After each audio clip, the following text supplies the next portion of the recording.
Meg 只是路透社驻北京的记者，他主要报道安全、外交和社会问题。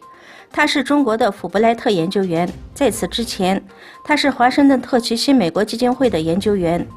最近，他在世界媒体发表演讲，详细介绍并探讨了中国政府是如何系统地将高科技警察国家强加给维吾尔人，以事实证据表达了中共政府对维吾尔人实施的压迫政策。经常在美国最著名的网络电视频道描述维吾尔人问题，讲述中共政府在所谓政治教育培训中心对维吾尔人实施的各种破坏、酷刑，并解答有关维吾尔人的提问。大剧院7月15日报道，6月30日至7月5日，第27届器官移植大会在西班牙马德里召开。7月2号上午，世界中共强摘器官研究中心发布了中共在改革的口号下持续强摘器官的最新研究报告。报告显示，中共当局迫于国际社会压力，表面高喊改革的口号，实际上仍在继续强摘人体器官。中国的器官移植数量巨大，但器官来源更加不透明。官方称每年约有1万到1万5千例的器官移植，这是保守低估数字。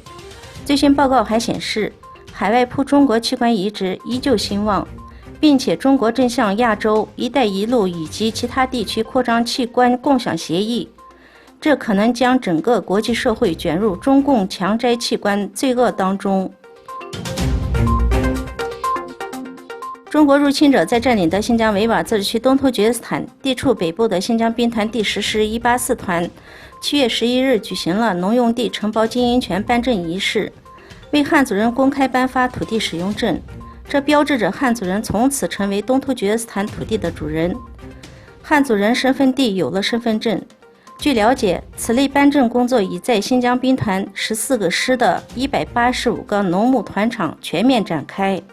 第10师北屯市就颁发了土地证1万余张。新疆兵团明确土地权登记颁证工作时间表，在7月31日前，所有汉族职工将拿到国有农用地承包经营权证。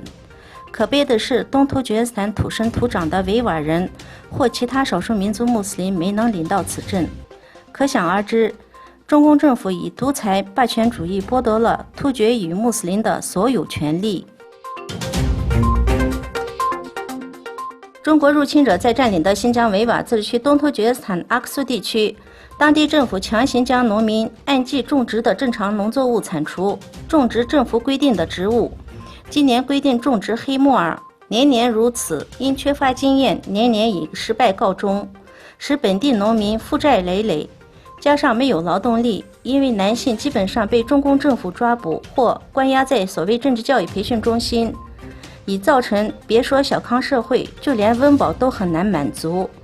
阿克苏地区根据地理位置、气候、地质等因素，历来盛产棉花、大米、苹果等等，不适合中国内地农作物的种植。苹果公司对中共政府的压力已开始屈服。该公司在中国建立了一个巨大的数据中心，用于储存中国用户的相关数据。苹果公司证实将中国政府资助的合作伙伴数据分类的用户数据移交给中国政府。中国政府现在可以轻松查看储存账户中的所有内容。